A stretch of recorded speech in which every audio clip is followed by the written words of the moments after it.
G'day team, we're here, and I've got a lovely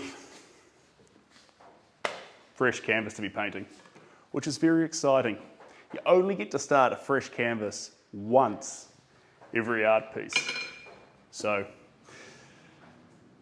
we're not doing that many of them. Only one per piece actually. I think there was an author, of course there was some author, not a painter but a writer, who was saying that the most exciting sentence of any book is the first one, and then every sentence after that gets it's a response to it or controlled by it. And you know, painting's not dissimilar.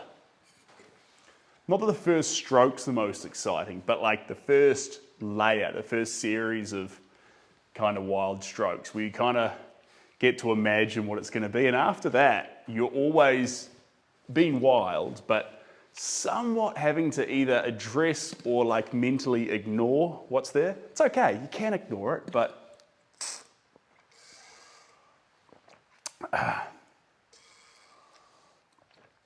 yum, yum, yum, yum, yum. We bought a water bottle this time, so that's very exciting. And I've got some more clear pinting medium. Pinting, that's what my daughter calls it. Pinting, Daddy. Let's go pinting. The problem with these things, and I love them to bits, but the problem with them is the cap that actually seals in the liquid never stays on the actual thing. It gets caught in the lid. So what happens? Now I've got to go around and find some kind of pointy object to poke it free. So then I can actually work with it. How about that? I think I have my pointy object. Now let me see. Poke. And it's free. Voila. The little battle we have every time we open up a new bottle of clear painting medium. All right, lid goes on. Now, layer one, we want to make sure that we don't lay on the paint too thick. Too thick leaves behind texture, and while we love texture, we don't want it too early, because early texture will stop later detail.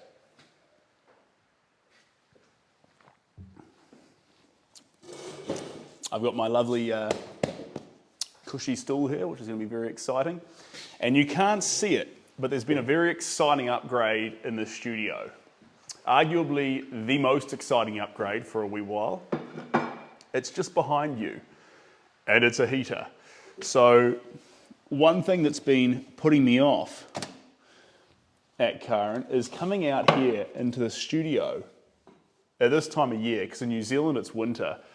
Coming out here to the studio and just getting hit with that cold air.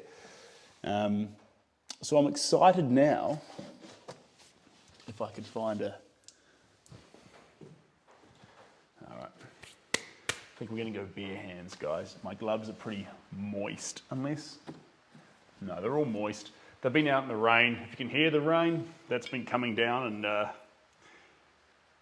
causing all sorts of mischief. So I've brought everything inside, and it's going to be okay. We're working with very small amounts of paint, but technically, no matter what, you want to be using paint outside. But we've got about the equivalent of 3 or 4 P's worth of paint. G'day, Jay. And Jess, hello. Yeah, I am very warm. It's good because, by golly, I live on the edge of a gorge. If you've seen the Netflix movie, The Gorge, it's nothing like that. But on the edge of a gorge, we've got a little bit of a microclimate. And in that microclimate, it can get very, very cold. Like, when I say very cold, I mean 1 or 2 degrees. So about freezing temperature, just starting to get a frost and things like that. Not that bad, to be fair. For the rest of the world, as far as you're all concerned, with the temperature you might deal with over in the States, in Canada, I was just going to start hitting it with the brush, but actually we're going to mark out a few little details first. Nothing major, just because they're changing just mark out some details first. I always kind of feel like we nail the composition just a little bit better. Not that we ever care about that too much, but we nail it just a little bit better when we just have a little bit of a scribble to start with. That scribble at the start, the scribbly wibbly chibbly, just helps me form a relationship with the piece before we crack them with paint. Hello Brian, welcome on in, and hello JS 905 509. Great to see you too. Yes. I did see that come through. No, so it did work. The request has come through. I'm sorry, I'm a little bit behind. Classic creative being behind on emails. And I'm gonna catch up. There's a few people waiting on the funniest one, the most ridiculous one, when you know I'm inefficient at what I do, is when we've got people out there waiting to be given their first deposit for a commission, and they're going, does this? I'm getting the feeling that this guy can't be bought. I'm getting the feeling that this guy's not interested with money. And I think you have to be, to a degree, like Dolly Parton told Miley Cyrus, beautiful music can be beautiful business, but you also have to be very careful not to let that control the business. And especially in the early years of you doing something, you can find that the financial need for something to actually be above water and successful can manipulate. I think it manipulates you and therefore the art, but yeah. And that's why usually it's really, really healthy for creatives to actually do something like painting if you're just starting out at it part-time, or design or sculpture, because then you're, with just a bit of hours, you've got your rent, if you're renting, your rent and your food covered, say, hopefully. And if you can cover that, then your, I say hobby, but your craft becomes something that makes, the quality of your food go up. And suddenly you don't want your art to be bought, if that makes sense. You don't want to be for sale as such. And what do I mean by that? When I say bought, I mean kind of like sell out, really, because the problem is, if you become a gun for hire, or your art can just be, like, I don't mean to make it harder for a buyer. It should be easy to buy art. And, JS, you know this. I make it easy to buy the art. But the key thing with it is making sure those who buy art off you know that you're being true to you. If you're not being true to you, then what is it? No one wants to buy it then. That is a great question. Tiana from West Virginia. In fact, every time I upload a video to YouTube, the replays and things, it asks me, is this content for kids? And I say, no, it's not for kids. Cooper likes watching it, but it's not for kids. Yeah.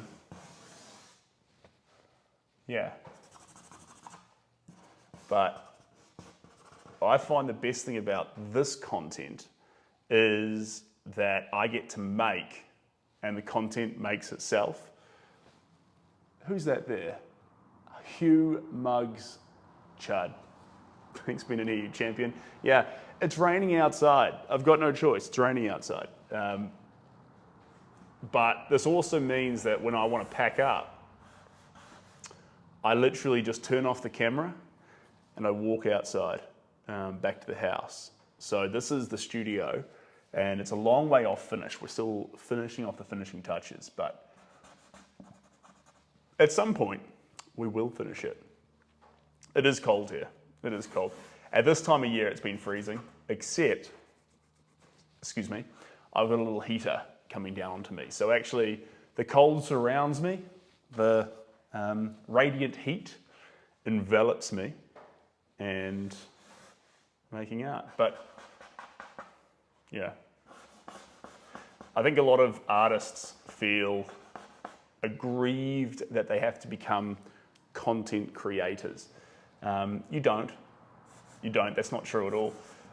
You do have to quote unquote sell yourself or your art, definitely, because otherwise no one will even know you made it. The greatest example of an artist who was good at what they did but not that great at selling themselves is Van Gogh. He did try to sell himself, but it wasn't his strength. He's a classic example of a person that would have been great with the right, not art advisor, but like, you know, the right salesperson to help him out, which I think turned out to be Joanna, his sister-in-law, after his death.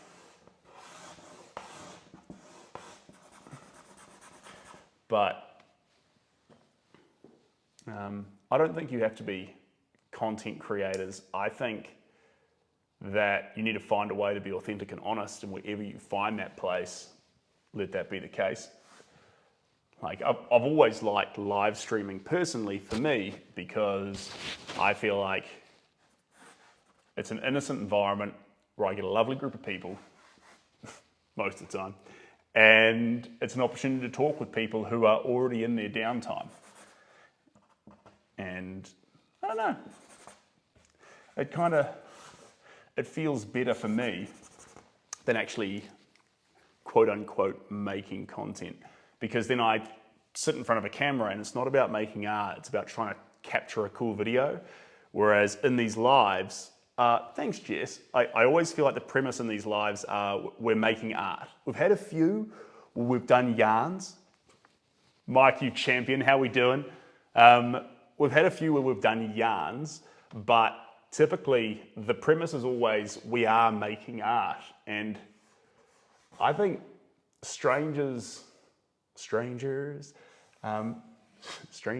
brothers, Blink-182, sorry guys.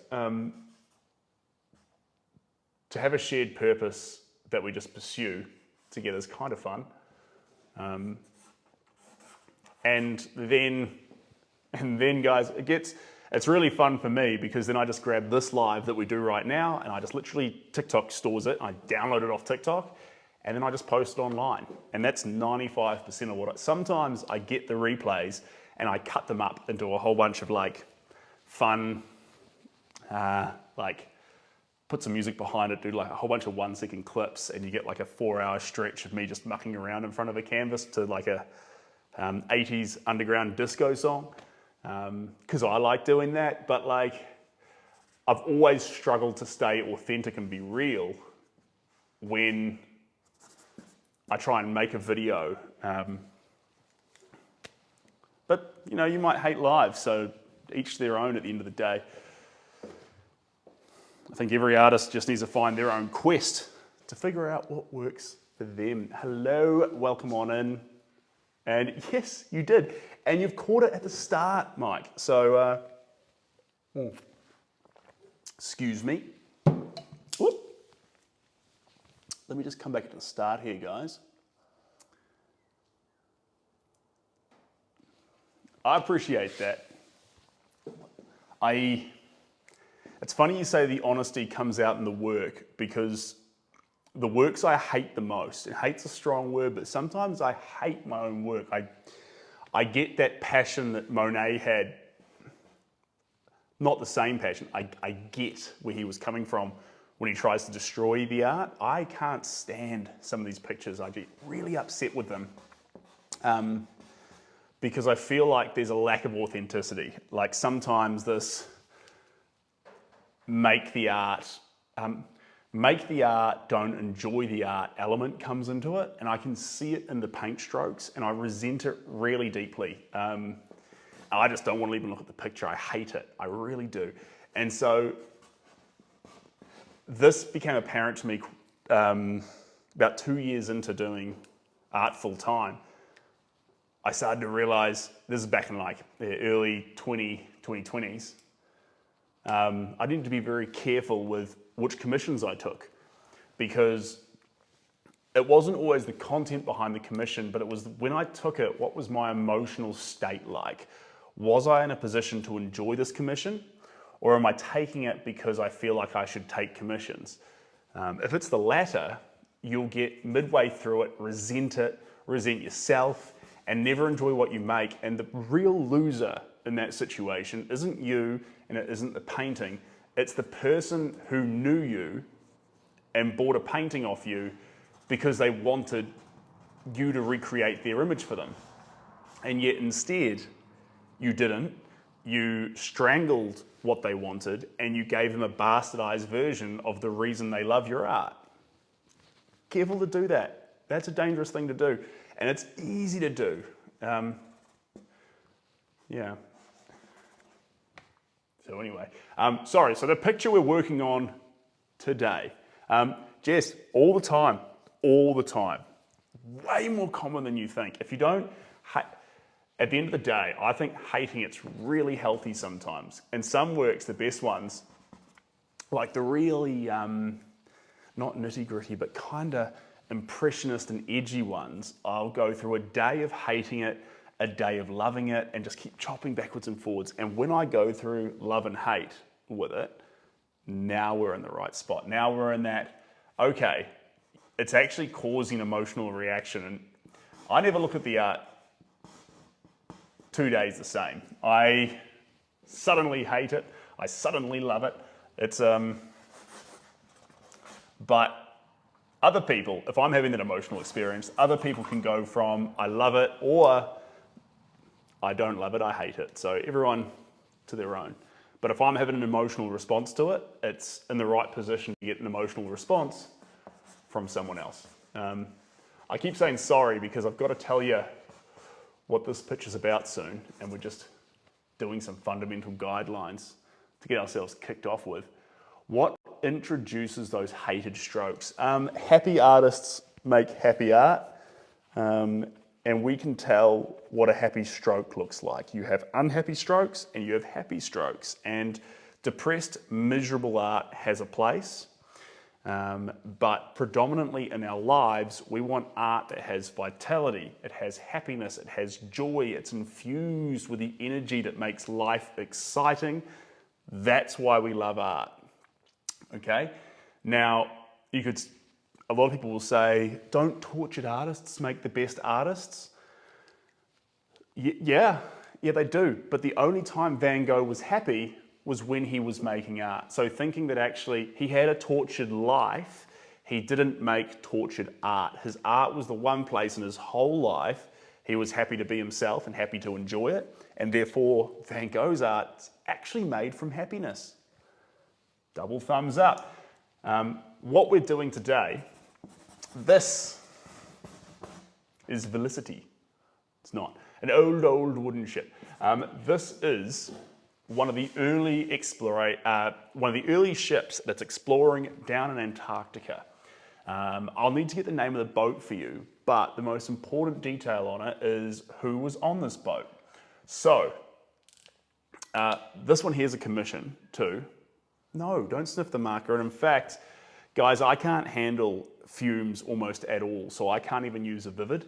Now, since these lines aren't part of the finished product, this is literally a whiteboard marker. I'm not even going to party with, I can't be around permanent markers. They reek. My sensitivity to fumes is huge. So whiteboard marker, mark it out, then come in with the paint and have some fun. That's our plan. So anyway, you see an impression of a mark and you can tell if the artist is scrambling, having a good time, not having a good time. I believe you can. And if I'm not having a good time, I'm feeling like I have to get through this painting. I'm feeling like I have to go live or make a video today or do, or I'm an artist, so I should be painting or whatever. Not, I want to paint, I need to paint, let me paint. Now, when you watch a kid do that, and you will see them, my daughter does it all the time, she goes, I need to paint. It's got nothing to do with what we're painting. It's got nothing to do with making a painting. It's got to do with actually the joy of painting. And when I see that, I'm like, that energy she's got right there, I need to bring that into my art. I need to do that. Not, I'm an artist, so I paint, and so here I am painting. That numb, pathetic vibe will come out in your artwork, and it will ruin it. And you'll wonder why no one feels anything from a picture that you felt numb making. Wow. That would be a surprise, wouldn't it? Wow, I really hated it while I made it. It really made me feel numb and I didn't enjoy it. And then I put it on the wall and when everyone looked at it, they said, meh. Don't be surprised by that. If you want to make artwork that actually moves people, be moved while you make it. Enjoy making it. Have passion towards what you're making. And that passion will spill over through the canvas, whether the actual physical strokes of how you put it together are good or not. They may not be good. You don't need to be good at art to make great art. A lot of the heroes of history in the art world weren't great painters, but they knew how to get the emotion that they felt and transpose it onto the canvas. And a lot of the greatest artists who have the most amazing skills, and they can literally make a woman's face or a man's face and get every wrinkle and teardrop coming down their face and the beauty of everything they do, and it's so photorealistic. And yet they have no idea how to transpose feeling onto the surface and create something that makes another human feel anything. And so all this ability to create realism and no ability to transpose feeling. So be very, very careful. And the only way it happens is the right emotions when you make it. And that's one of the reasons why I have a hard time dealing with dangerous, horrific, and scary subject matter when I paint. People are like, you know, I have a hard time bringing vitality into those topics, bringing love into those topics. And so I end up having this weird yin-yang dichotomy with the piece. It doesn't really go anywhere. Anyway. On the ship in Antarctica, we're looking through a glacier here. On the ship in Antarctica, you'll see the water coming through here. Glacier comes right over the top. The darkest area of this painting's actually up here where the shadows have hit and the sun hasn't touched. On the ship stands Mr. Harrison. Mr. Harrison is a distant relation, ancestor, of my partner Shelby Cooper, from the Harrison side of her family. Now, he was the botanist. He was drawing plants, there weren't a whole lot around here, on their voyages around the South Pacific. And we're painting this picture for Shelby's auntie, who, that's the plan. Now, I'm excited about it because this picture is typically a black and white image. There's not a whole lot of colour in here. So this gives us an interesting opportunity to add colour to what would be an otherwise black and white image. And what we have to be very careful of, very, very careful of, and JS, you know about this, is not to actually jump in here and go, ice is white, sky's blue, and water's blue. Nope. No. We'll get the tones right. So at the moment we're doing line work. We'll get the tones right, but ultimately the hues, we're just going to send off in all directions. And we're going to embrace magenta, Naples yellow, teal, bit of turquoise, and we're going to let these fun kind of, not pastel, we could go pastel, but we're going to go more aggressively saturated tones, actually colour the ice. The pastel-y area will be through here. This is open sky, and although these lines are quite aggressive, they're just marking out clouds for me. So that'll be totally fine. And the ship itself is actually a very dark silhouette. So it'll exist almost exclusively in phthalo blue and black. And then where we're feeling particularly frisky, we'll be adding in vibrant cadmium reds. Question came through on Facebook the other day.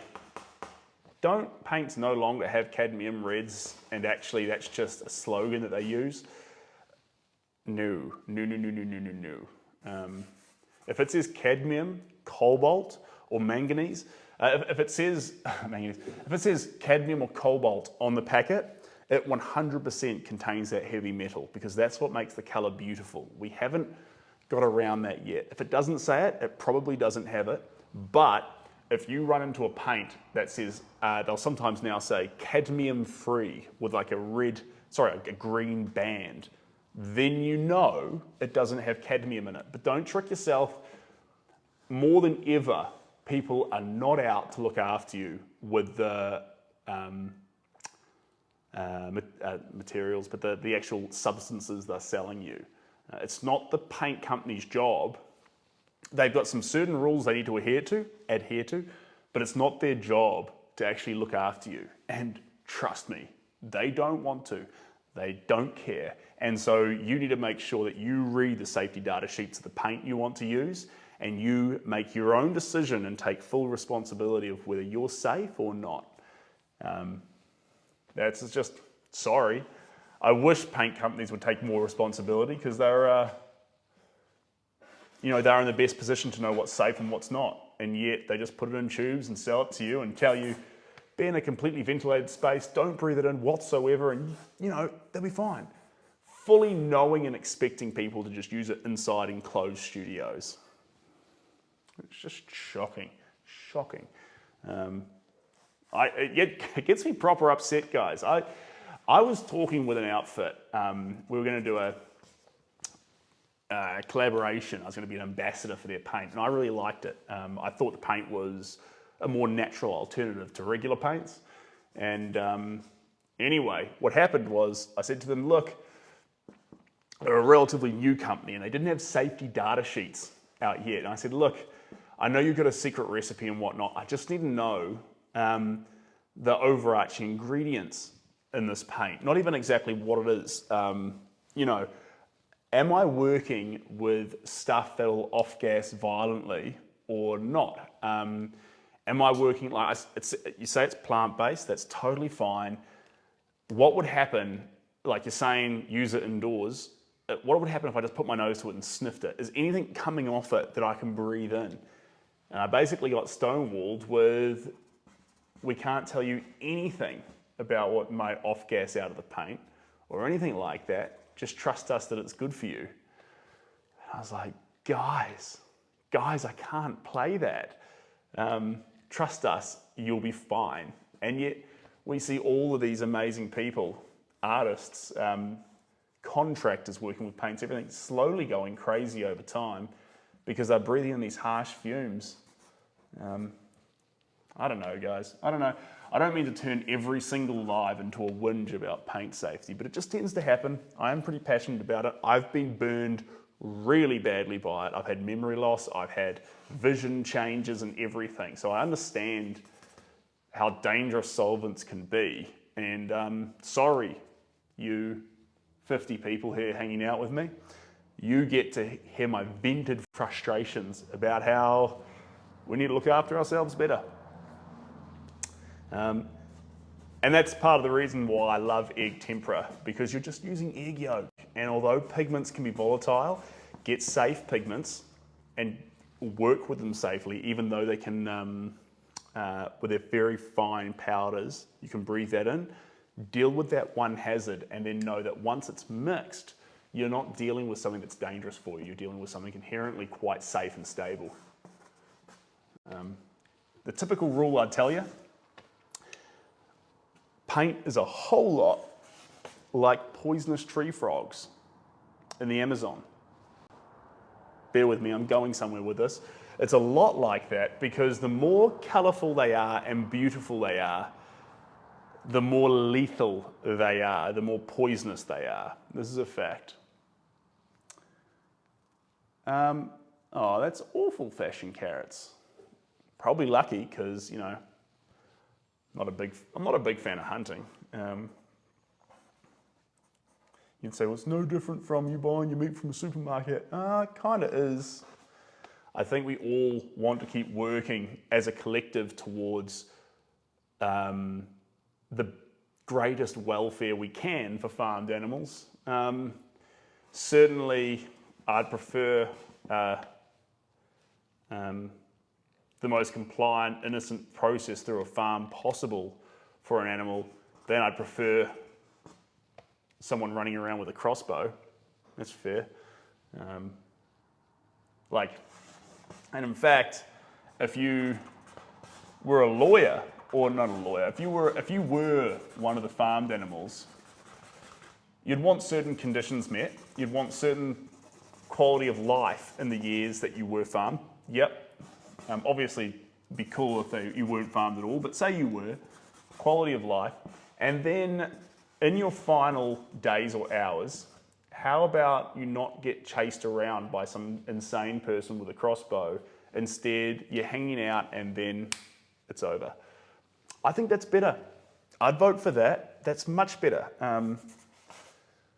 So I don't really get on board with an argument for hunting. Even ducks, guys, I haven't got a stomach for it, eh? Loki would be a great, he's bred to be a gun dog, but cursed to hunt frisbees, guys. Cursed to hunt frisbees. And if I'm being honest, if I had the money, if I was a rich man, I like shellfish and fish, to be honest. Oysters are amazing. Snapper, New Zealand snapper, incredible. A good fish pie, smoked kahawai. It's a smaller game fish. This kind of stuff makes me so happy. And I think we've been eating probably, you look back 70,000 years ago, we kind of always hung around coastal areas, probably because fish were way easier to catch than any form of red meat. So, I don't know. Shellfish are yum though, right? If you're allergic to shellfish, then you should not eat shellfish. I agree with that. Oh, look. Okay, the heat's blocking it, which is good, but if you see my breath come out with that sort of condensation, it's because it's freezing cold out here, but the heater is making it possible in the heart of winter, so that's a fun thing. I'm gutted for you. No one taught you, if you can't have shellfish because you're allergic to it, that's awful. I'm so sorry you can't have sea snot. It's sea snot, it's oysters, that's literally what they are, but I need to tell you that it's such delicious snot. Like, everyone's like, sea snot, don't eat those about oysters. And I've got to say, counter argument, maybe the snot's really yummy. Like maybe we shouldn't eat bogies, but oysters, that's a good kind of snot. Sorry, that was gross. Young artist who hasn't sold any work, any advice, love your paintings. Isaiah, this is great. This is great. You've got no, do you know what'd be worse? If you did find a method to sell work, a style people liked, but it didn't really feel like you in its entirety.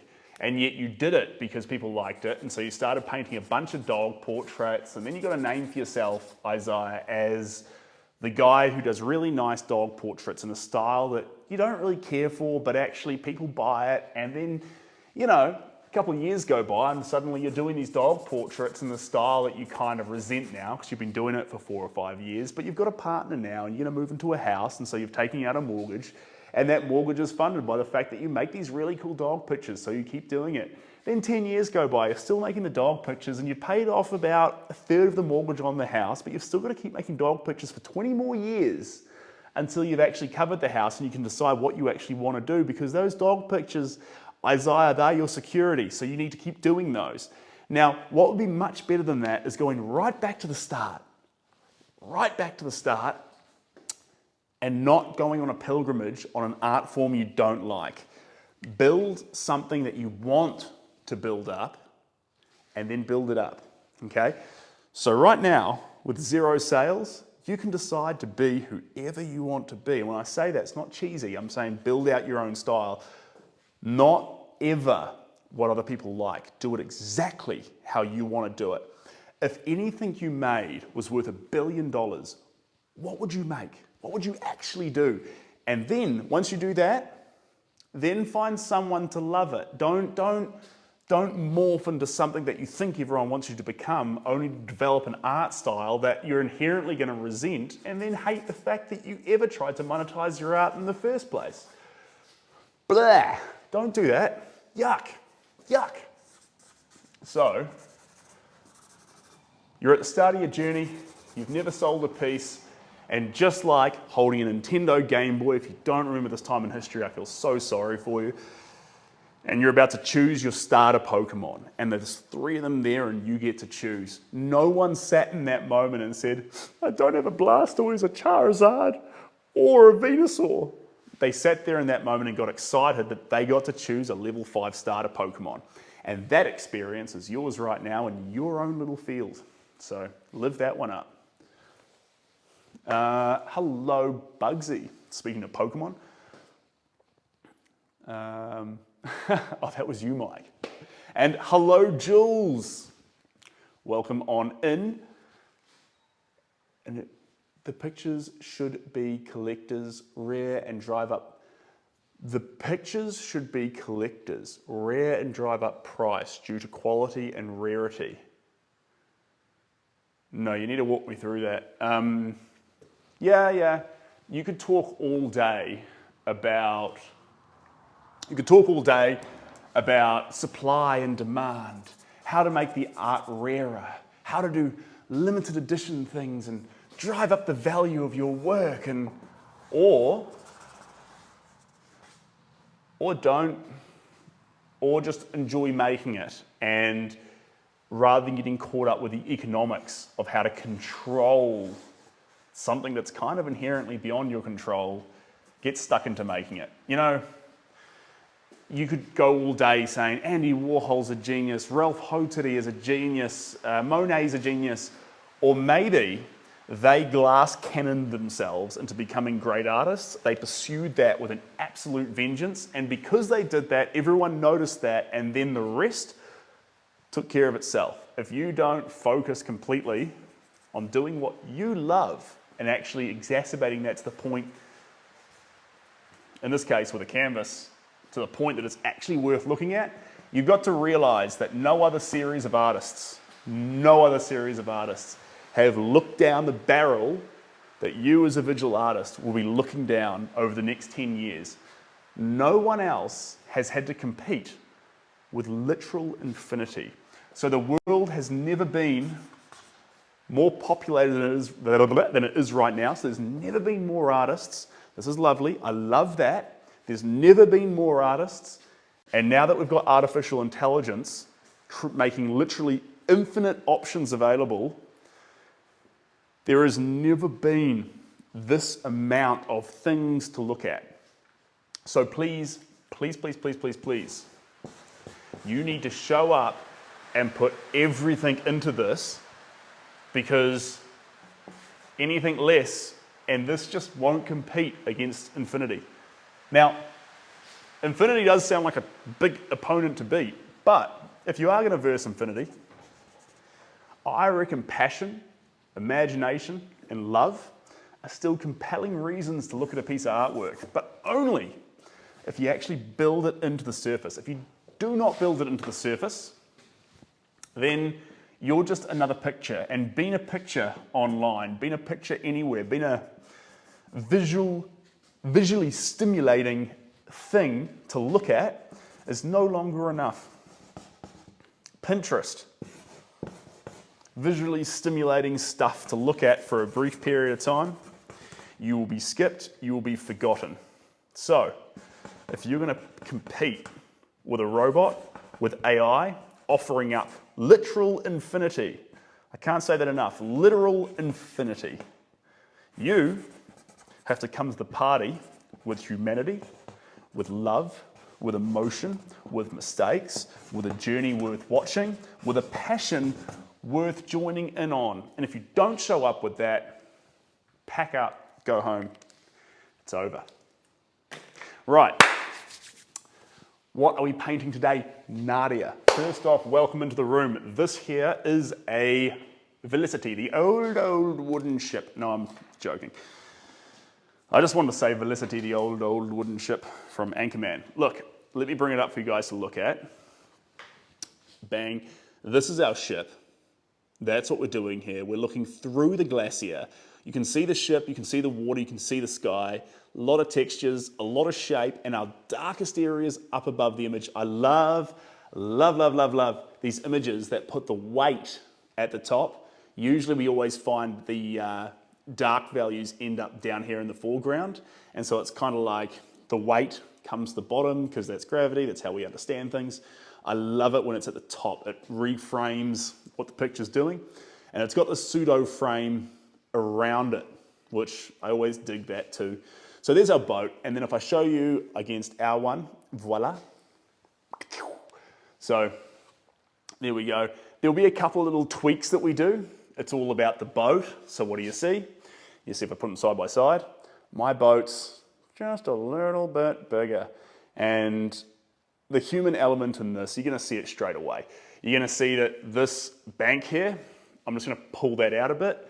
This water here, it's flat on this picture. The photography of it actually, although it's got texture, it's really quite a simple space. For me, I'm gonna play a bit more. And then we have these two little corners that kind of fossick in, kind of like 2 feet coming down. Anyway, our job isn't to get too hung up on that stuff, is to actually just look for those values and enjoy it. And it's really, really important. Really, really important. We do not get hung up, even though we increase its size a wee bit because we couldn't help it. We do not get hung up on the ship. If we see the ship, what will we get? We'll ignore the background and we'll go, meh, there's my boat. And although it's a dark value in the picture, if we meh the boat onto the surface, it's just going to look like a child's painting, but it will be, and not that a child's painting's not great, but it will be all the worst things of it, where this picture is almost entirely about the environment that surrounds the boat and the fact the boat's in that environment. If we just superimpose a silly little silhouette onto it, we ignore everything that made that meaningful. So the boat must blend into the environment. And if we do that right, it'll be a great picture. And if we don't, we'll put our foot through this one and get another one, because this is just a board, so we get a couple of chances with it. Fashion carrots. Come on, this is exciting. This is great stuff. Are you going to paint it black and white? No. No, we're not. Because why? Why? Like, you'd be like, it'd be such a minimalistic, fun thing to do. I hate painting things just black and white. I've got access to so many fun colors that have never been available all through history. And you're telling me, try just sitting down and not using all that fun stuff. Like, I get it. Definitely a fun experiment to do in art school, but don't, on a serious work where you're out there to have a good time, maybe use blue and red and turquoise and yellow and teal and magenta and cadmium red and Naples yellow and these colors that are actually fun and stimulating. Instead of saying, I had a really good time just using black and white. Don't lie to me. Don't lie to me. You didn't have fun using black and white. And if you did, I'm happy for you, but it wasn't nearly as much fun as you could have had, and I'm sure of it. I'm just not going to have it. It's like all the people that tell me that craft beer is yum. It's not as good as the regular mainstream beer. Don't lie to me. You're just telling me the only thing you're enjoying is the usually higher percentages. I like mainstream beer. You know the best beer over in the States? The one that really ticks some boxes for me? Blue Moon. It's kind of crafty. No, not really. It's more of like one of those, I'd call it more of a mainstream craft beer. And in that case, it's not really crafty anymore, is it? But, oh, carrots, that is a stretch. This color is, this is like, this is Payne's Grey. This is like, if you could take the most boring step away from black and white, Payne's grey would be sitting there, right there beside mid-toning grey, going, me baby. This is the next most boring colour in the dark spectrum beside black. Now I love black, don't get me wrong, carbon black, beautiful. You got to use it, you got to love it. It's a wonderful, wonderful colour, but it's not colour.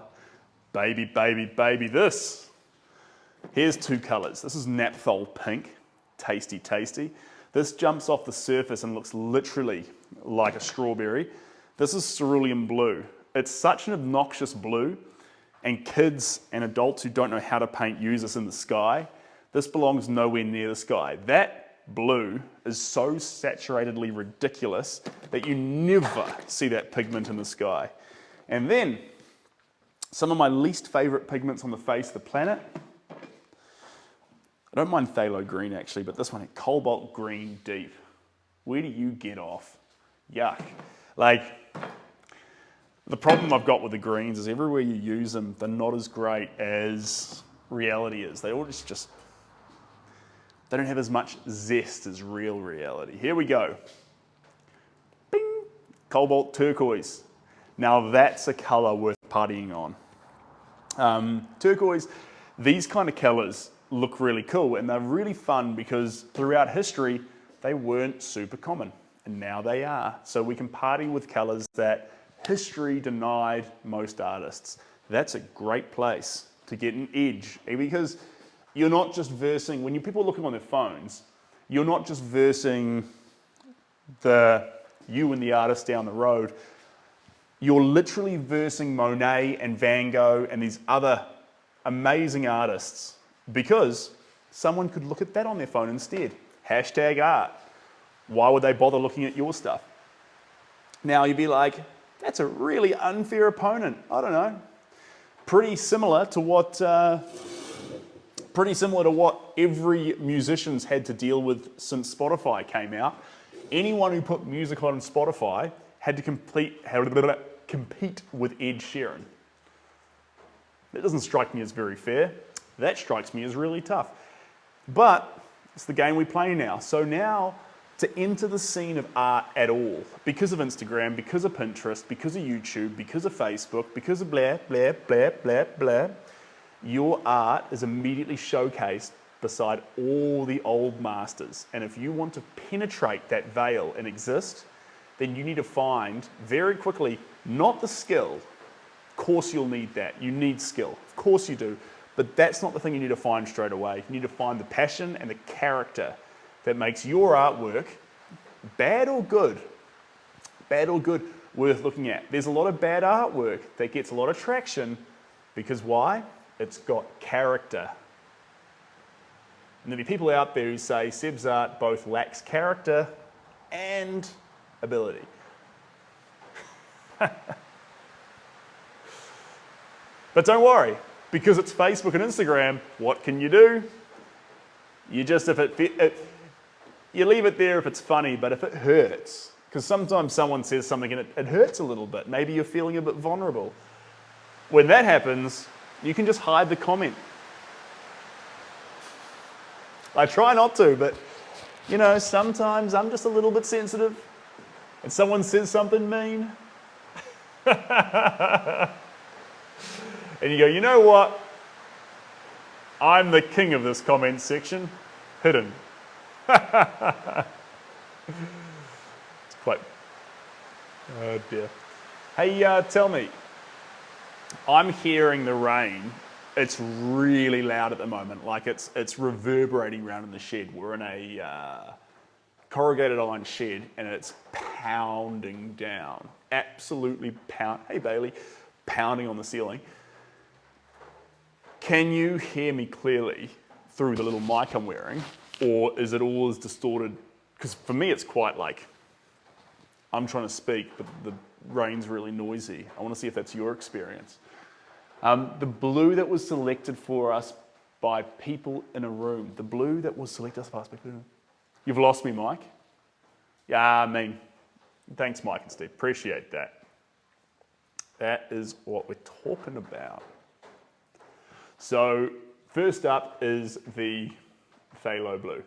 We're going to hit up all these dark valued areas, and then we're going to have some fun with something. Depending on how much fun we have here, we might go for a grey, we might leap across into a colour that's actually got some zest to it. When I say zest, I don't mean yellow, I mean like figurative zest. Hey Sophia. Figurative zest, some kick to it, some fun. And then most of all, we've got to make sure that what we do here in the early layers, you don't get a chance later on the piece to go as crazy as you do at the start. So it's really important in layer 1 and layer 2 that you just make some stupid, silly strokes and mistakes. It's like being a kid, live a little, baby. By doing that, you loosen the whole work up indefinitely. But if you don't do that to start with, you'll just progressively increase your chokehold on the artwork until you get this lovely strangled work that was trying to be an impressionist piece, but really strangled its way to realism and never really lived. Try to avoid doing that. If you want to do a real impressionist piece, and I mean a real one that really like moves you, baby, the artist should resent the piece for like 90% of the journey. You should feel like it's not a masterpiece or beautiful for 90% of that journey, and then suddenly, oh my God, it just comes out and like out of the mist and things make sense. And then when they come out of the mist, there's this little window where you get just a few more touches just to, you know, flick there, touch there, whack there, done there, and then you get pulled away from it and you look at it and go, wow. You know, when I started painting this morning, I thought I was about to throw it in the bin, and now look, it's actually finished. And that's what Impressionism can be like. When I say can be like, if it's not like that, you're not doing it right. And your works are probably converging on the same stale feeling over and over again. Public might not notice, but you will. You will. Whack it. There you go, you're welcome. Have you ever done a Bob Ross painting in real time? You mean like, have I done Bob Ross's style the same time Bob Ross has done his style and seen what we make? Trying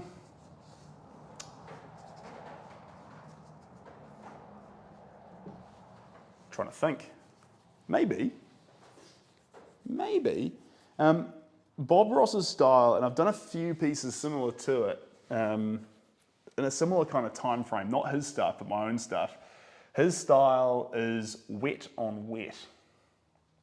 And you'd be like, oh, I don't care about the mediums. It makes a big difference, because if you look at Bob Ross's work versus average acrylics or oils, Bob Ross's work had this kind of, and now I'm going to do a circle, and then I'm going to make a tree, and it was all really beautiful. Like, for some reason, every time he touched the canvas, it was just gorgeous, right? Like, it would really make you go, oh, how did he do it so perfectly, right? Now, let me go into phthalo, sorry, that was Payne's grey. Now we're bouncing into phthalo blue, because we just keep crossing across the spectrum of hues to save us from having to clean the brush. Do you have to do that? No. Do I like to do that? Yeah. It kind of guides the process to the next colour, and that's a great excuse to also cover up the fact that you're just a little bit lazy and don't like washing your brushes. So you just keep going one slightly adjacent colour to the next, and you just work your way around a colour wheel bit by bit.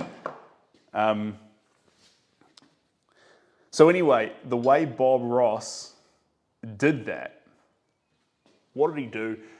He covered the surface, because at the moment, the surface here, if you listen, hold on, I'll get right up close.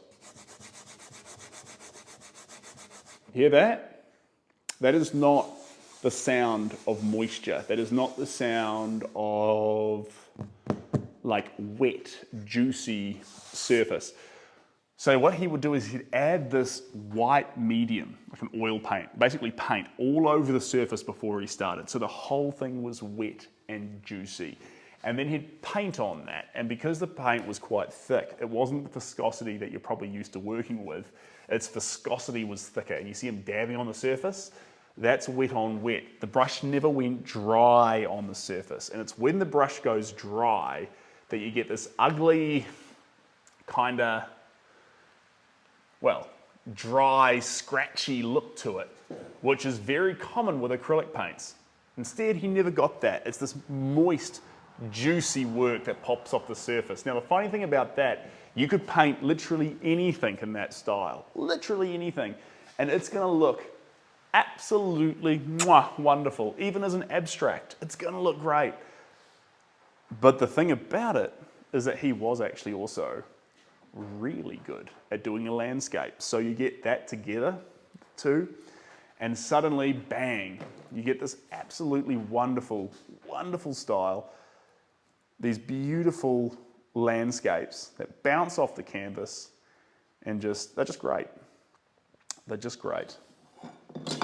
Just grabbing, so ignore all this, that's all just dry paint.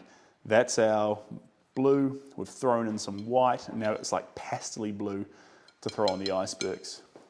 Thanks, Mark, and hello, Cherry, welcome on in. The word usage today. Are you saying the word usage today, as in like the word, I don't think I've used the word usage. In fact, I don't use the word usage almost at all. Usage.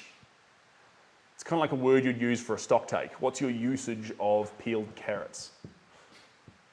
In that case, I probably have used the word a few times. Coming on up, oh, it's acrylic. It is. So acrylic, you can't do a weird, oh, you can with oils, I guess, but acrylics lend themselves really well to a series of chaotic, naughty, slappy layers. And not many other mediums party like that. Oils, they like their, there's a bunch of things you can do with oils, but they do prefer a single coat. Like, when I say a single coat, you can say, I layer my oils. Yeah, you do. But like, you don't have this vast array of 20 transparent layers all on top of each other. That's an acrylic special. So if you want to get the best out of acrylics, don't use them as a thick, opaque mix. Opaque meaning that you cannot see through them. If you do that,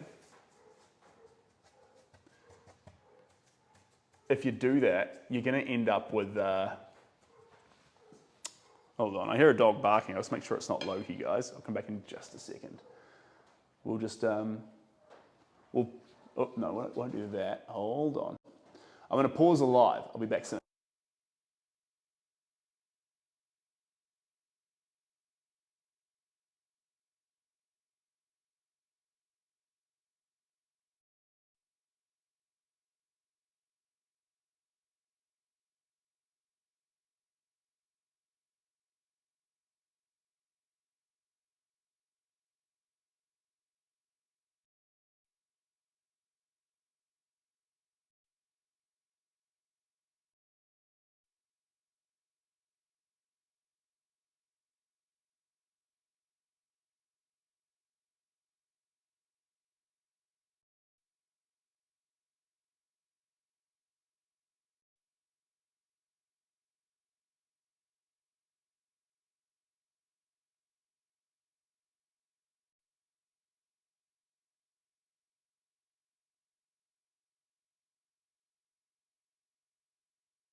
All right. Whew. Sorry, team. Turns out the dogs down the road were just barking. I was out there whistling and whistling, going, Loki, where are you? Where are you? And he's inside, sleeping on the chair, relaxed as you can imagine, wondering why I'm freaking out. And anyway, the fences on the property, they're almost finished, but they're not quite there yet. I don't fully trust them.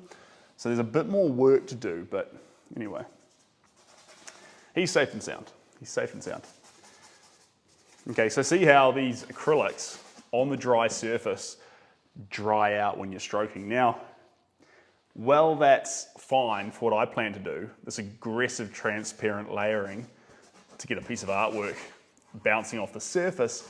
If you're doing something like oils or wanting to make a picture in 20 minutes and have all the strokes look perfect and juicy, you need to do wet on wet, which means you need paint on the surface to start with. And then, yeah. Sorry, there was some comment there as well about, yeah, so Loki's literally just napping. Hello, Olaf.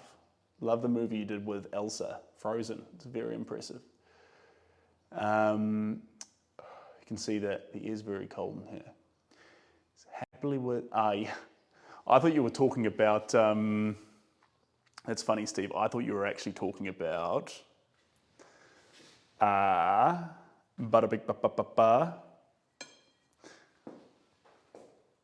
Ross, because Bob Ross did have a kid, and he brought his kid on him with a few. Brought his kid with him a few times to do painting sets. He said, "This is my boy, so and so, and we're going to paint a lovely waterfall and stuff." So anyway, the wet on wet technique in video form to the world was something really, really special and meant a lot to a lot of people. Like, there was a cult following because the technique, Bob Ross is special, but the technique was replicable. You could do it again and again. So a lot of people who loved art could actually pursue the Bob Ross painting technique wet on wet and make art along with Bob Ross. And there's nothing wrong with that. And there's been very, very few paint techniques, like when I say paint techniques, actual styles of using paint that were as accessible as the Bob Ross technique for members of the public. For you to watch a YouTube video, say, and start doing the Bob Ross painting style, there's no other style. You could say graphite's more accessible, yeah, but not for the same level of good result for effort put in. Result to effort ratio with Bob Ross is out the gate. Return on investment of time, should put it. But the thing is now, like, I think it's important to have your own hobby, but at the same time, there's so much good stuff out there. You can just sit down and watch, like, and enjoy and take in. You've just got to find the right corners to spend your time. Like, you can doom scroll your way to oblivion over the period of, 4.5 hours from 1 a.m. to 5 a.m. But if you find the right wholesome corners, that's not actually a waste of time. Oh, it came to my neck. This is what happens when you get into your 30s, guys.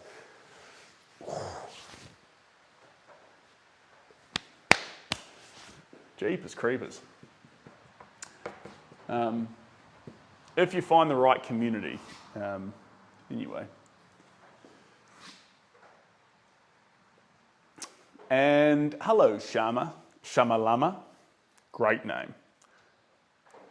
I always love it when people jump on these platforms and they're like, what should I call my account? I like to believe, Shamalama, that you didn't try something like, John Smith. Oh, my name's taken, I'll try something else. I'd like to think that you went straight for Shamalama. And you're like, yes, it's available. I didn't get it on Instagram, but I got it on TikTok. That would make me very happy. I like to believe that some people's crazy usernames are indeed their first choice. Right, pastel-y blues. Let's keep firing off in all directions. I think we'll stay closer to a blue palette this time, but we will get a lot of the values on the surface. Be good for it. And like, there's a lot of white to be added. It's Antarctica. White, white, white, white, white.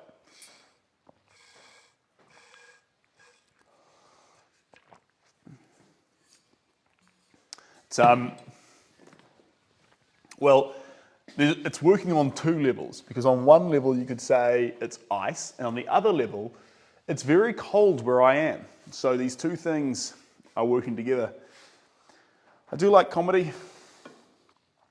I watch a chick flick long before, in fact, not only long before, infinitely before I'll sit down and watch a horror. Horrors, they don't float my boat, they never have.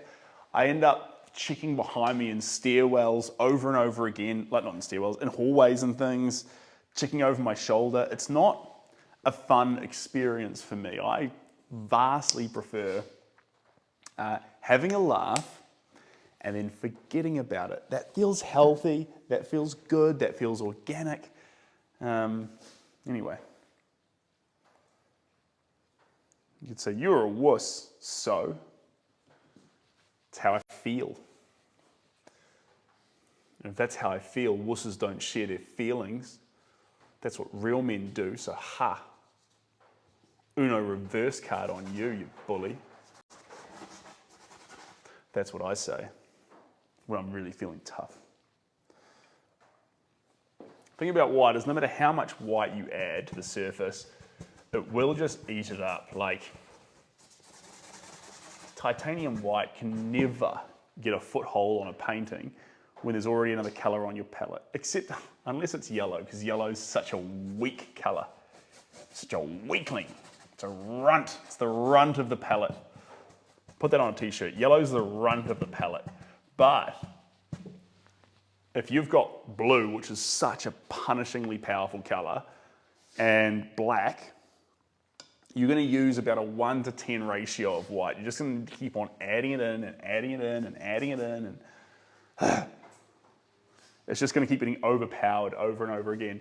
You're going to use pea-sized pieces of blue and black, and you're going to use literal like golf ball sized lugs of white. It won't be fair. It won't be a fair. Just if I can bring this around here a little bit. There we go. There we go. Make a pirate boat. Of course. Okay. Now it's got a little flag. It's a pirate boat. In fact, we could just call it, as long as it's a boat, we could just call them pirates. And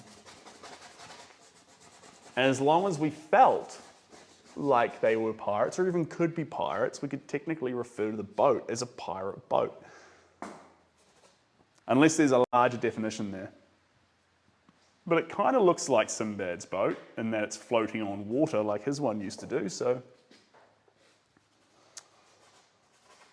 But I will come better prepared, and we'll talk more about the kind of boat, what it's doing in the specific photo, because it's the Pacific Ocean. In this specific photo, why it's meaningful, who took the picture, blah, bling blah, bling blah. But as of today, we're just going to capture the major values of this image. That's the plan. We're not going to get hung up on much else. We're going to work on making sure the kink in my neck doesn't get any worse. And we're going to spread the blue. Spread the blue. Most importantly, everywhere I leave an impasto lug. So like a big piece of texture, we're going to wipe that clean. We're going to remove that from the surface. It's really important we do that because those big lugs, they're going to stop future detail from actually coming in properly. They're going to control it. You'd say it's fun texture. It is, and I love it, and I love working over the top of it, and it feels really good. But the reality is, the true reality is that it will affect our ability to hit up detail later in the piece. So, while we want to go crazy, we're going to go smooth crazy. That smooth crazy allows us to undo, redo, and most importantly, if we want to do a big obnoxious stroke somewhere, that it will actually stay a big obnoxious, it'll actually stay a big clean stroke. It won't break up and chisel over the texture. We don't want a break up chiselly stroke. We want a clean, beautiful stroke, if that's what we're after. Sometimes you don't. Sometimes you want a messy stroke, but you don't want to limit your ability to actually do a clean stroke if that's the vibe you're after. And early in the piece, we don't actually fully know the vibe we're after. We're trying to figure that out. That's why we started the piece. So, anyway, deeper, darker colors, the values up here, that's what we're going to be playing. And so if there's a good, heavy, bold shape at the top here, coming down, hugging the bottom of the composition, hugging the bottom here, big dark values up here, and a lovely ship chiseled into just down from the center, down a little bit and left a little bit, which is kind of cool because that'll bring your eyes down or as if you're looking through into the environment, and then the ship slightly left makes it feel like it's sailing that direction. Maybe, we'll see how it goes. But anyway, that's the plan. I'm like a supervillain that tells you the entire plan before I...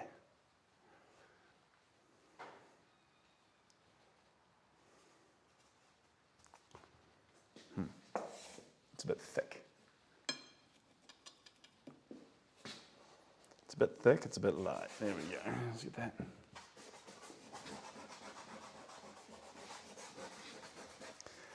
Imagine all the people living for today. You can get a bit more rough and scruffum too if you stay on the same value, on the same kind of hue, because the blues will just become different forms of blues. If there was yellow and red here as well, what would happen? It would turn into porridge. It would turn into a yucky, browny, dirty thing. So while I love working with the whole spectrum, you do kind of have to play to the fact that on layer one we are hitting everywhere all the time, that trying to get involved with all three sides of the primary color wheel can get you in a bit of mischief, so we want to avoid that if we can. Different strokes for different folks. It's true. It's true, that is the thing. Thanks, FSM, appreciate you being here. Well, I typically like to do the same strokes the entire time. So the same, they get really small at the end, but actually for 95% of the work, you're working like this. And then the thing that changes the strokes and makes them feel different on the surface is this little fella. So this one will start, we'd usually start bigger, but this is actually quite a small canvas. So here we go. Big brush, that's about 1 inch across, and it's ruined because I got epoxy on it. And then you go smaller and smaller and smaller. Now this one here, we're going with small from the very start. So that takes a little bit longer because when you want to see a big piece go out, woof, you can't actually apply it as easily. You kind of scratch it in there. But as long as you keep that determination and keep scratching, hopefully a wonderful picture begins to appear. That's a small canvas.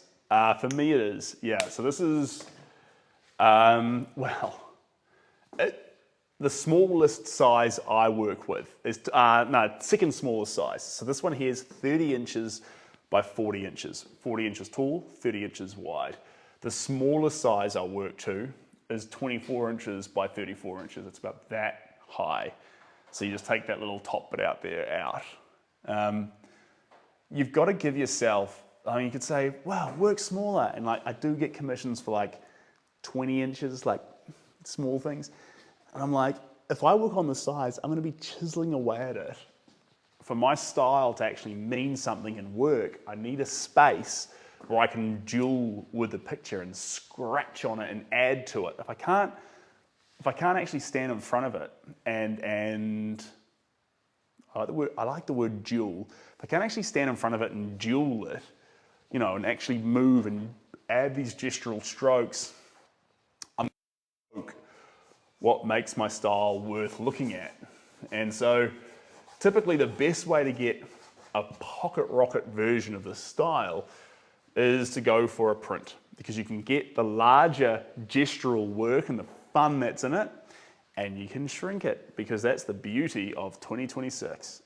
And so sometimes some of the works, and it's not a word of a lie, they can be quite large, like biggest one 3 meters high. Think like 80 inches. Like, this is a limited space kind of drawing. This is a problem in most situations. But those pictures are really fun when you reduce them down to about 20 inches tall. And suddenly it looks like you're looking at the same picture from about 100 feet away. From 100 feet, now we're seeing a different kind of art. Now we're appreciating different elements out of it. Because at 80 inches tall, you are kind of locked into seeing a lot of the bigger gestural messy strokes that make the picture. And while that's fun, it's also pretty important that you get a chance to actually have all those messy strokes come together in your vision. What's my time at in New Zealand? We're at, hold on. We're at 5:04. 5:04, okay. That is a wonderful time to be alive. We'll do another about 25 minutes, team. And then if I'm feeling bold and juicy, we can come back tonight. Because we've got the heater out here now, we've got the artwork, we've got the lights. We're not actually at the whim of daytime, nighttime. So it may work quite well for us. And being that it's wet, we really don't have any other choice. Otherwise, I'll see you guys tomorrow. But other than that, another 20, 25 minutes. And yeah. But this is good. This is the right vibe. It's messy. There's some structural elements coming into it. But like I say, layer one, don't put pressure on yourself to make something appear in layer one. And you'd be like, but what about those pictures that come together straight away? They come together straight away because the person making it didn't put pressure on themselves to try and make it something straight away. I know it sounds ridiculous, but actually, when I've had works that take literally 30 minutes and a picture just reveals itself in messy, sudden strokes, it's because those strokes were given enough room to actually breathe, and the result reflected that. But as soon as you try and strangle it and say, this stroke here is going to represent the portrait's ear, side of the face, mouth and nose, then it never does. It never does. It's always a crude rendition of what you think a face should look like. But when you actually loosen up, relax, suddenly paintings do come together in 30 minutes, and they are freaking gorgeous.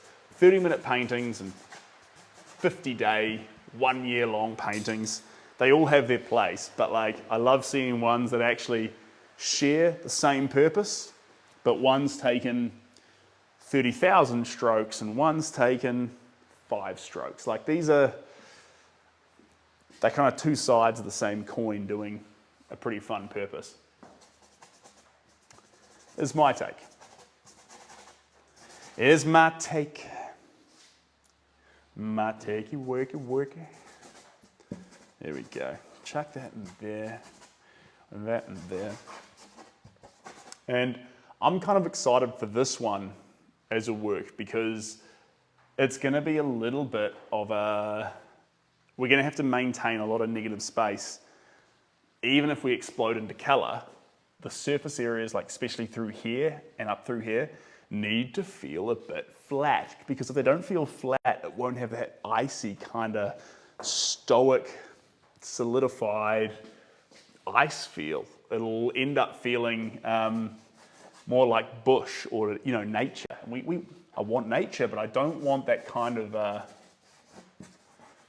tree or trunk kind of feel. I want it to actually feel like ice. If it gets kind of like a wilderness vibe to it, I don't mind that, but it's kind of important that our swaps between the colors, that we keep them in the same shade, bright with bright, neutral with neutral, dark with dark, to actually allow this picture to have vast areas, colorful though they might be, but vast areas of negative space, and let the ship breathe. Because one of the fun things, just complete side note, I always think of the ancient adventurers who went out there across the sea, across the horizon, wanted to figure out what was out there, what's over that horizon. Let's jump in a boat, let's go find out.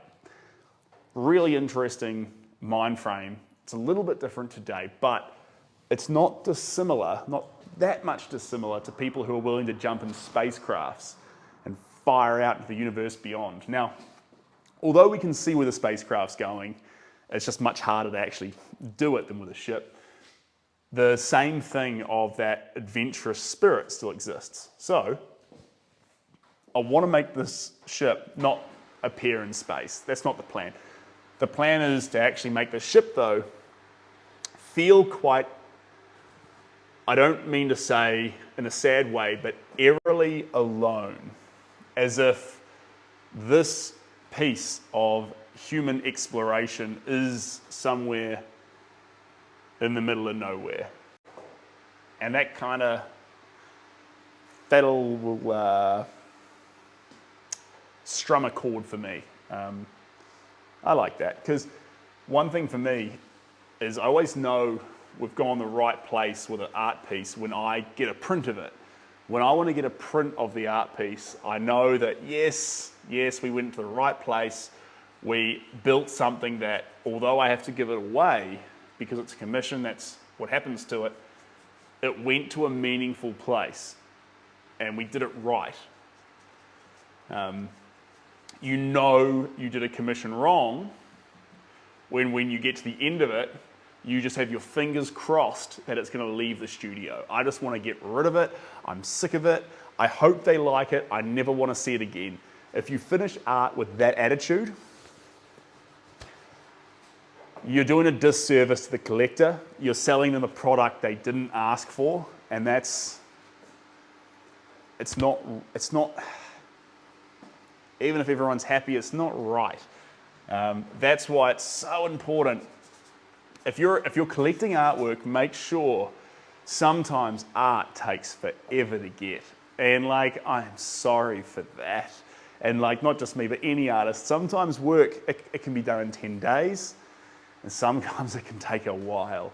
But you've got to make sure as an artist, you've got this code of conduct, this one tower of truth. Because you know what? Artists could just throw a bit of paint to the canvas and say, look, there you go. That's the art, hang it up in a gallery. You know, we can get away with that. We can and we do get away with that. So your code of conduct, your covenant, your thing that's actually meaningful, that makes anyone believe in you, but most importantly, you believe in yourself, is that nothing leaves your studio. And I don't care if your studio is a basement, an attic, the backyard, the side of your room before you go to sleep, wherever your studio might be, I don't care. The big old outdoors like I like, whatever, a shed. It doesn't leave that space until you believe in what you've made, until you love what you've made, because that belief that you've gone somewhere special, that you love it, if that's not breathed into each work, you erode the trust that anyone who, I don't like the word follows your work, but sometimes you'll see artwork that an artist makes and you might not agree with it or like it. It's really important to help people expand their views on art, that the artist said, no, give that artwork a chance, look at it for 5 or 10 minutes, or put it up in your house and think about it. And you say, you know what? because I know it wouldn't exist unless he believed in it, or she believed in it, I'll sit with it for a while. And some works, my mother is an absolute classic for this. She hates some works. She says, I don't like it. You went the wrong direction with it. I'm not into it. I'm like, I love it. Just sit with it. Just look at it for a while. And then suddenly, the piece is up in the living room. Like, what I'm saying here is you as an artist need to know when a piece is finished, when a piece should be destroyed, and don't ever let it leave your studio until you're 100% convinced that you are in love with it, because the day might come where you need to stand beside it and defend it. And only put artwork out there that you want to defend to your dying breath. And that's how I feel. Leonardo da Vinci, Lavaxchik, thank you, Trina. Was he? Oh, Soren, I'm sorry. I was trying to be quite wholesome, but I missed that mark, clearly. How much do you pay for a blank canvas? Okay, so this isn't actually a canvas. This is a board. I do work with canvas, but only when it's a lot of texture. Typically, I'm very rough with the brush, and since I'm rough on the surface, I end up stretching the canvas, so a board is much better for me. It handles been beaten up a bit better, but you'll see here, if I show you this should horrify a regular artist. Here we go, see this brush here? I've just ruined this brush. All the bristles are cooked. But because I'm using it like an etching pen to scribble on the surface more, this will get ruined, but that won't get damaged because the board can handle that pressure, and therefore we can kind of have my more kind of scratchy, aggressive, mean art style going on to it. Thanks, carrots. Yes, we are Kiwi. Yes, indeed. This is New Zealand, the Bay of Plenty.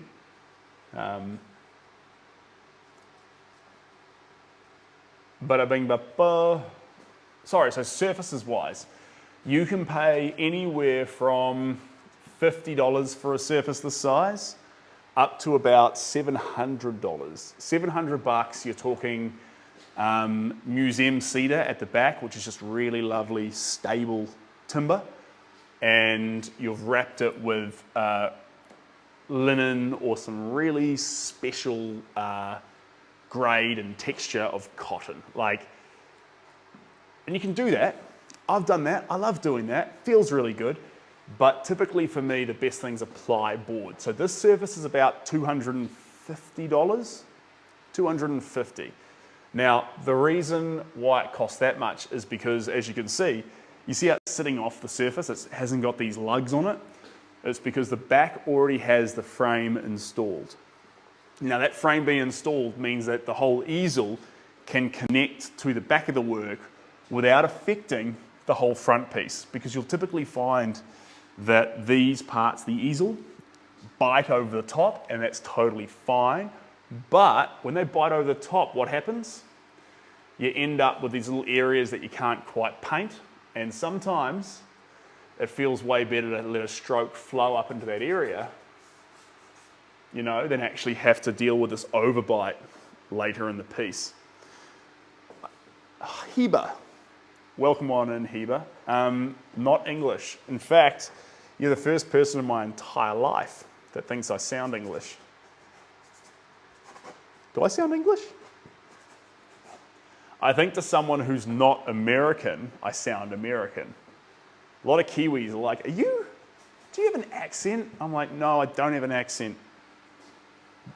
We're both Kiwis. I've lived down the road my entire life. Like, are you sure? A little bit of American in there? I'm like, no. No.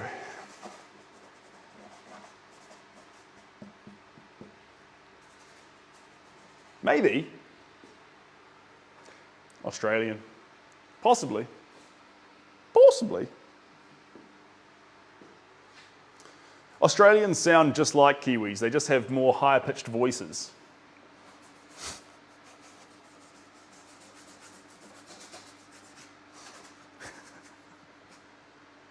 That's a good one. Australians a bit more in your throat like this. But they can come, yeah. And Kiwis, like Flight of the Conchords jokes, Kiwis are a bit more robotic sounding. I guess I don't sound Kiwi only because I'm a bit more expressive with my diction. Thanks, Stem, I appreciate that.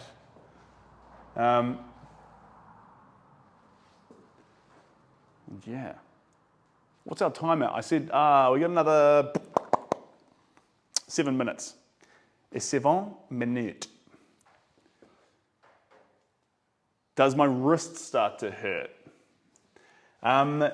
Interestingly enough, this is really easy here because I've got it right in there close to my body.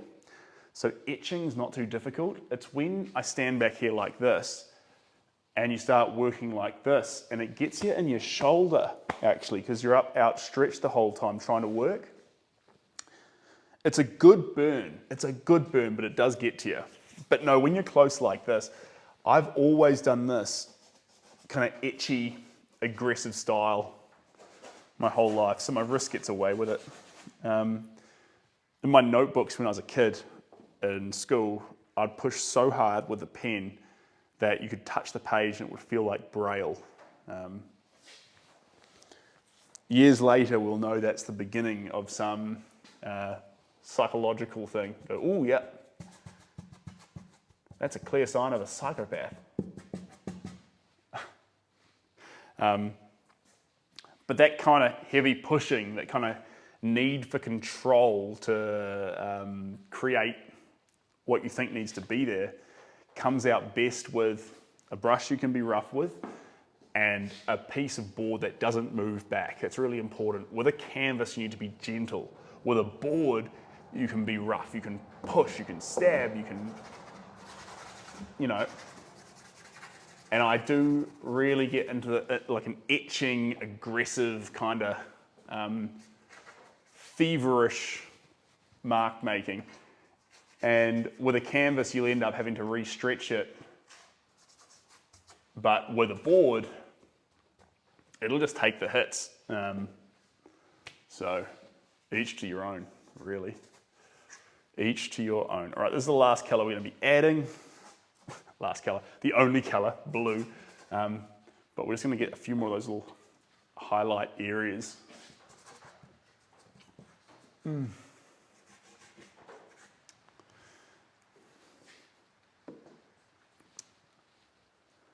Artists have the best personalities. Actually, I don't know if we do. I think we're a tough, inconsistent bunch that are predominantly hard to deal with, hard to tolerate. We form these weird, perverse, unnecessary opinions on things, you know, and take these weird kind of philosophical or stances that we think are critical but actually just get in the way of, you know, an effective operation. And we get to hide behind the fact that we are an artiste. That'd be so annoying, so annoying. But unfortunately, there's a little bit of truth to that, that there is the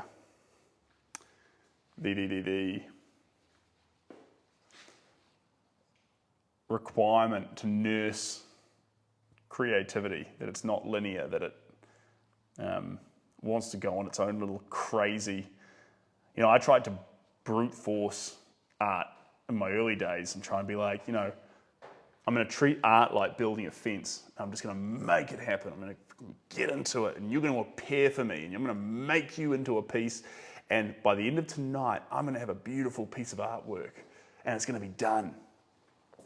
And then I realized you can't do that. you need to go on this little creative journey. You've got to let it unfold. And that was really frustrating for me because I'm a real, let me at it and let me get it done kind of person. And then once I was confronted with a process that needed to take a meander around the park, needed some moments of passion and some moments of benign boringness, and I came to resent it. And then I realized actually that is part of it. And then I had to realize that not being able to get to the goal immediately, I needed to learn to love that or stop painting. And we're in a love-hate relationship at the moment. But unless you learn to meander, you will never learn to paint. That's a fact. And who's that there? Jaffet. Welcome on in. If Leonardo da Vinci had TikTok back then, I don't know if it would be any good. He did a lot of writing. And, painting the Mona Lisa, well, it'd be fun to check in on. Nothing would really happen for like years. And, on top of that, there's a lot. Are we just assuming that do we just suddenly put iPhones in everyone's pockets, or are we assuming that there's cell phone towers everywhere, or are we, I think it's easier to imagine Da Vinci dragged into today to start streaming, and I don't know if anyone would even care. Cool, realism painter, wonderful, good for you, Da Vinci. Go get an apprenticeship and build some houses. That's so pessimistic of me. Sorry, coming on up here. Thanks, Carly. Appreciate you being here, you champion. There's a Lao name in there. I can't pronounce that Lao name, but wish I could. My unofficial sister's Lao. No, that's Thai. Oh my God. No, the name was Thai. My unofficial sister's Lao. What style would you class it as? It's similar to what I do. This is painterly. This is impressionism. People be like, oh my God, I wish I go a bit far when I'm answering this question. The other thing this is primalism. So I call it primal impressionism. And the reason it's primal is because there's better ways to do impressions of things in 2026. There's better ways to make an impression. An iPad is a great way. You get all the colors instantly via a pen and all the textures. It's a better way of making an impression. And yet we're here working with paint. This is incredibly inefficient. If we're trying to make an impression of something, this is actually stupid. Imagine I went into, if I was an architect, for example, and I was going to design you a building, and I was going to do some quick sketches on what the building would look like. If I wasn't quickly sketching out, a few trees, people on the sidewalk, the sides of the walls, the roof, dichromatic tiles, sun coming down, and then that's going to be your front entrance there, on a pad of some description, if I pulled out a canvas and was like, let me just quickly paint up what this building is going to look like, you're not hiring me. No way. So suddenly, impressionism is a bad word to define a form of painting as. There can only be subcategories of impressionism. You can paint like the people who were doing impressionism back in the day, but you're opting to ignore levels of technology that they would have themselves adopted. So in this case, we are the primal impressionists, which means that we shun technology. And paint's got this kind of primal, wild juice. We like the mark making. iPad mark making of digital art, it can't compete with literal mark making because we're human, we like things in the real world, and when we make impressions, we make actual marks on a surface that are physical, not just theoretical via a screen, it means something to us as humans. And in a world, like I say, of infinite options brought out by AI, suddenly it's really important that we express mark making, because until AI starts making irrational decisions, getting lost in paintings and making its own marks, That will be your edge against other, 2D surfaces on phones, computers, screens, wherever.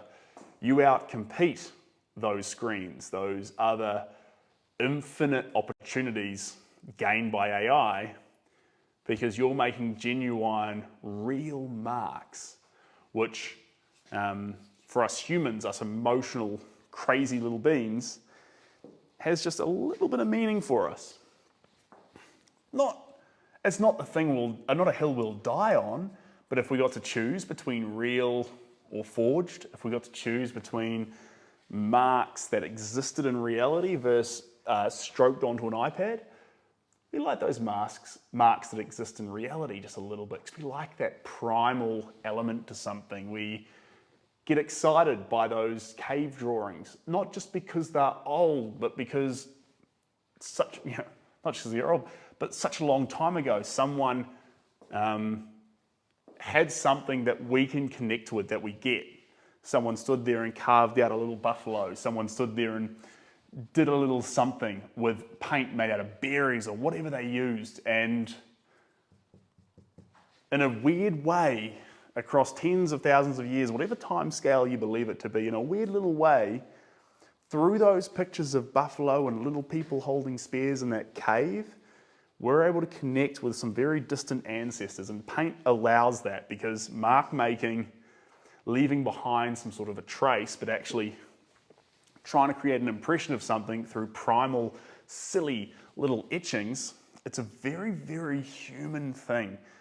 Not the creation of it as much as the desire to create it. And then once it's created, the desire to understand it a little bit.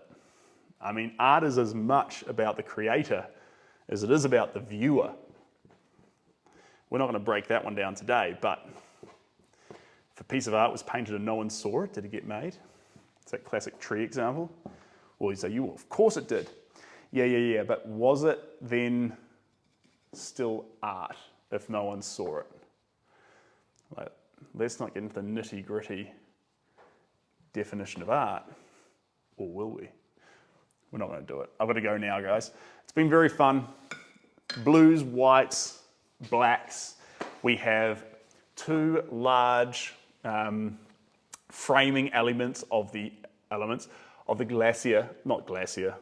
iceberg coming up here. We've got another iceberg shelf this way here. It's been splitting off, so it's a big flat face.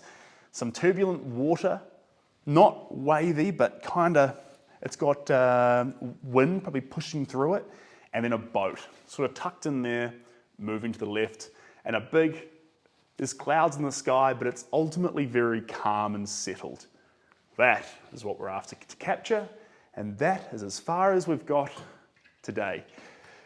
Guys, Steve, Jess, anyone else who's tolerated me for the entirety of this, thank you. This is my dad's top. My mother said it was too hip and crazy that he wasn't allowed to wear it, and I said, I'll take it, and I love it. It's got like graffiti all over it. Anyway, sorry, complete side note. You're a pack of champions, guys. Really appreciate you being here, and hopefully we'll see how we go. We might come back later. Please. Oh, jeepers creepers. Do I? Well, I do my best. Cheers, guys. Much love.